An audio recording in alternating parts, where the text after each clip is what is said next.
toutes et bonjour à tous et bienvenue dans cette nouvelle vidéo qui aujourd'hui va donc traiter de l'élaboration d'un texte et de l'importance du texte magique par rapport à un tour, mais également de la psychologie du spectateur. Pour ce dernier point, il existe un livre de Juan Tamariz. Si vous pouvez le lire, franchement, ça vous apprendra pas mal de choses. Ce livre s'intitule Le chemin magique. Il est paru, je sais pas, il y a 7 ou 8 ans. Et moi, je l'ai eu entre les mains il y a à peu près 5 ou 6 ans. Parce qu'un copain magicien qui l'avait me l'a prêté pour que je puisse le lire. Donc j'ai lu ce livre et franchement, il m'a beaucoup servi dans la suite pour élaborer des tours. Vraiment, c'est un livre très intéressant. D'ailleurs, Juan Tamariz a écrit une évolution de ce premier livre qui s'intitule « Le nouveau chemin magique ». Bien, alors, avant de passer à l'explication de texte, je vais faire un petit historique de la création de ce tour. Bien, alors, en 2015, aux alentours de Noël 2015, Duduf54 a publié une vidéo dans laquelle il explique le forçage du Duduf54.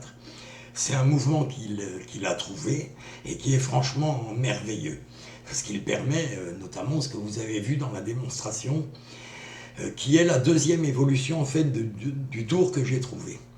Puisque là, les dos changent de couleur. Dans la première version, je prenais les cartes régulières du jeu rouge et les dos ne changeaient pas de couleur. Donc ça, c'est déjà la deuxième évolution que vous avez vue dans la démo. Et je travaille sur une troisième évolution où là, les dos vont changer de couleur et en plus, à la fin, quand je vais retourner le jeu face visible, tout le jeu sera blanc, ce qui fait que les deux cartes choisies par le spectateur seront les deux seules cartes imprimées du jeu, ce qui va encore renforcer et faire monter la sauce. Donc j'ai trouvé ce tour quasiment de suite après avoir vu la vidéo, dans les quelques heures qui ont suivi mon visionnage de la vidéo de Duduf. Et puis comme tout le monde, on est impatient d'aller montrer ce qu'on vient de trouver. Alors bien sûr, j'avais travaillé le forçage pour pas qu'il se voie et tout. Bon, j'arrive devant ma femme. Je lui dis, chérie, j'ai trouvé un tour, tu veux le voir? Oui. Et je lui donne le jeu à mélanger, donc elle mélange le jeu. Je lui fais choisir la carte et on en arrive à ce moment-là. Et je lui fais, tu vois, ce qui est vraiment incroyable, c'est que tu as choisi cette carte, mais que dans le jeu, la carte jumelle de ta carte est retournée face en l'air. C'est incroyable, ça. Et là, ma femme fait, waouh! Ah, là, je me dis, j'ai trouvé quelque chose de fort. Mais quelques secondes après, elle me pose la question, mais comment t'as fait pour retourner la carte dans le jeu? Et là, tout de suite, j'ai compris qu'il y avait quelque chose qui n'allait pas. Parce que cette question, elle aurait jamais dû me la poser, parce que c'est impossible. Alors je lui ai répondu, je lui ai dit, tu vois, j'ai cherché dans le jeu ta carte, enfin la jumelle de ta carte, puis je l'ai retournée face en l'air. Elle me dit, non, mais ça c'est impossible, c'est impossible. Je lui dis, oui, c'est impossible. Elle me dit, mais alors tu l'avais préparé avant. Je dis, ça aussi c'est impossible parce que tu as mélangé le jeu avant et il n'y avait pas de carte face en l'air dans le jeu. Donc c'est impossible aussi. Et là, vous voyez, vous vous retrouvez à répondre aux objections de votre spectateur alors qu'il ne devrait pas y en avoir d'objections. Et là, la magie, elle est partie, il n'y en a plus de magie. Elle a duré l'effet de surprise, 1 seconde et demie, 2 secondes, avant que le spectateur pose les questions. Alors peut-être qu'il ne va pas vous les poser d'ailleurs, les questions. Il va peut-être les garder pour lui.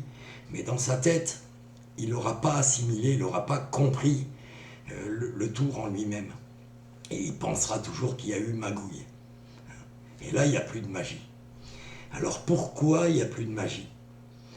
Tout simplement parce que je suis arrivé à l'effet final trop vite. J'ai pas laissé le temps à ma femme de comprendre et d'assimiler ce qui venait de se passer. Son mélange et le fait qu'elle ait choisi librement une carte. Donc il faut laisser le spectateur respirer. Un tour de magie, c'est un peu comme un film. Il faut laisser retomber le suspense et l'attention du spectateur, et de temps en temps, si on ne veut pas qu'il décroche. Alors ce principe appliqué à la magie consiste à marquer des temps d'arrêt après certaines actions, plutôt que d'enchaîner tout de suite avec une autre action. Alors ça a plusieurs avantages. L'importance des actions que vous avez faites est grandie. Le spectateur a le temps d'incuber, de comprendre, d'assimiler ce qu'il vient de faire, ce qui vient de se passer. Ensuite, ce que vous allez faire ensuite va être également amplifié et faire monter la sauce, parce que l'attention du spectateur lui sera complètement consacrée. Ensuite, le tour semble plus rythmé, mieux préparé, et même un peu plus naturel, parce que le magicien devient aussi quelque part un petit peu spectateur de ce qui se passe. Et enfin, ça peut vous permettre de disposer du temps nécessaire pour préparer l'effet final, si vous avez une préparation à effectuer. Donc voilà pourquoi il faut vraiment laisser le temps au spectateur d'assimiler ce qu'il vient de voir et ce qu'il vient de faire. Donc en partant de ce constat, je suis remonté un petit peu dans ma chambre, un peu tout penaud, parce que j'avais loupé mon truc. Mais je me suis dit, c'est pas grave, il faut que je trouve une construction magique qui laisse plus le temps au spectateur. Et là, je me souviens d'avoir vu une vidéo de Dominique Duvivier, qui est là d'ailleurs, et qui s'intitule Intimiste, dans laquelle il fait un tour qui s'intitule Le jeu qui se mélange tout seul. Et dans ce tour, il fait des gestes kabbalistiques au-dessus du jeu. Il demande au spectateur qu'est-ce qu'il a fait. Évidemment, le spectateur ne sait pas, donc il explique. Et ensuite, hop, l'effet se passe. Et je dis, tiens, je pourrais m'inspirer de cette construction magique parce que mon tour s'y prête vraiment. Et donc, c'est ce que j'ai fait. Merci, monsieur Duvivier, au passage, pour cette construction magique. Une fois que j'avais une construction de l'effet, une construction magique, pour arriver à l'effet final qui était cohérente avec ce que je voulais exprimer, j'ai dit là maintenant, je peux commencer à écrire un texte. Donc je me retrouve devant ma page blanche et tout en faisant le tour, parce que c'est important en même temps, monsieur, prenez les cartes mélangées, on lui fait le forçage et on en arrive là. Et là je dis, qu'est-ce que je pourrais dire ? Pour les gestes que je fais au-dessus du jeu, c'est étonnant quand même qu'un spectateur il voit ça, c'est étonnant. Donc il dit oui, tiens, étonnant. Pour l'explication que j'en donne après, je pourrais dire incroyable. Et donc je note incroyable. Et puis pour l'effet final, c'est impossible. Et c'est là que j'ai trouvé donc ces trois mots en réfléchissant, bien sûr, c'est pas arrivé tout seul. Et ça a donné d'ailleurs le nom au tour. Étonnant, incroyable, impossible. Et puis je me suis dit, oui, c'est bien ces trois mots, donc pas de problème, c'est étonnant, incroyable. Mais il me manquait quelque chose. Les mots n'appuyaient pas assez sur les actions que je faisais. Donc là, j'ai dit, il faut que je mette un adverbe pour amplifier le mot. Donc pour étonnant, j'ai dit, ouais, c'est vraiment étonnant, vraiment. Vraiment. Et puis j'ai dit, ouais, mais je ne peux pas redire vraiment incroyable. Et puis après, vraiment impossible. Il faut que je trouve des synonymes. Alors j'ai tapé vraiment dans Google, j'ai demandé les synonymes, et toute une liste de synonymes est arrivée. Donc je suis parti de vraiment étonnant. Alors vraiment, il y a le mot vrai dans vraiment. Donc ce qu'on fait, c'est vrai, mais c'est vraiment étonnant. Ensuite, pour incroyable, j'ai pris l'adverbe absolument, parce que absolument, il y a absolu. Donc l'absolu, c'est une notion assez incroyable, assez difficile à appréhender. C'est un peu comme l'infini. On sait que ça existe, mais c'est incroyable. Mais on sait que ça existe. Et ça laisse une porte de sortie vers l'effet final. Et pour l'effet final, j'ai choisi l'adverbe réellement, donc réel, parce que c'est vraiment antagoniste de impossible. Ce qui est réel n'est pas impossible, puisque c'est réel.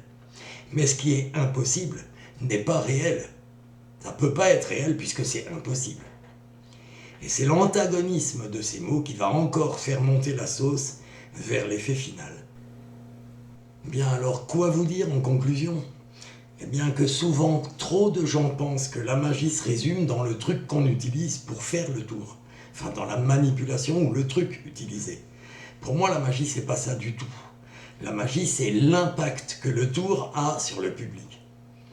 Et les magiciens doivent toujours essayer d'avoir le maximum d'impact sur le public. C'est pour ça qu'un tour bien construit, avec un bon texte, aura toujours plus d'impact qu'un tour fait trop rapidement ou mal fait. Donc, travaillez vos tours, travaillez vos effets, travaillez vos textes. N'oubliez pas, temps faible, temps fort. N'oubliez pas également de bien voir le tour du côté du spectateur, sans voir les manipulations. Regardez bien le tour du côté du spectateur et là vous allez les voir, vos erreurs en fait. Ensuite, laissez le temps à vos spectateurs d'assimiler ce que vous êtes en train de faire. N'allez pas trop vite jusqu'à l'effet final.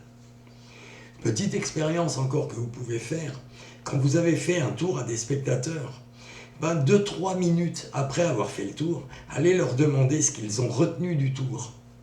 Et vous allez voir qu'ils n'auront pas du tout vécu le tour comme vous l'avez fait. Et qu'ils en retiendront des choses que vous ne soupçonniez pas. Ils vont même vous dire des choses que vous n'avez pas faites, qui ne se sont pas passées. Ça, c'est assez incroyable, c'est une expérience à faire.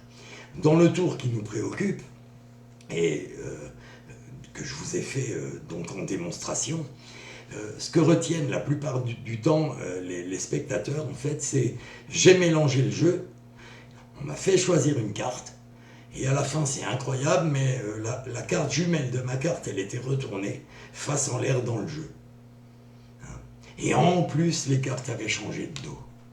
Elles étaient devenues bleues. Voilà, c'est ça qu'il faut que retiennent les gens, et surtout que la magie soit là, et qu'elle reste. Si dans les réponses de vos spectateurs, la magie n'est pas restée, là c'est que vous n'avez pas fait correctement votre tour. Et donc là, remettez-vous en question. Voilà, c'est à peu près tout ce que je voulais vous dire. Si vous avez des questions, n'hésitez pas à me les poser dans les commentaires. Je me ferai un plaisir de vous répondre. Je vous dis merci de m'avoir suivi et je vous dis au revoir et à une prochaine vidéo. Ciao!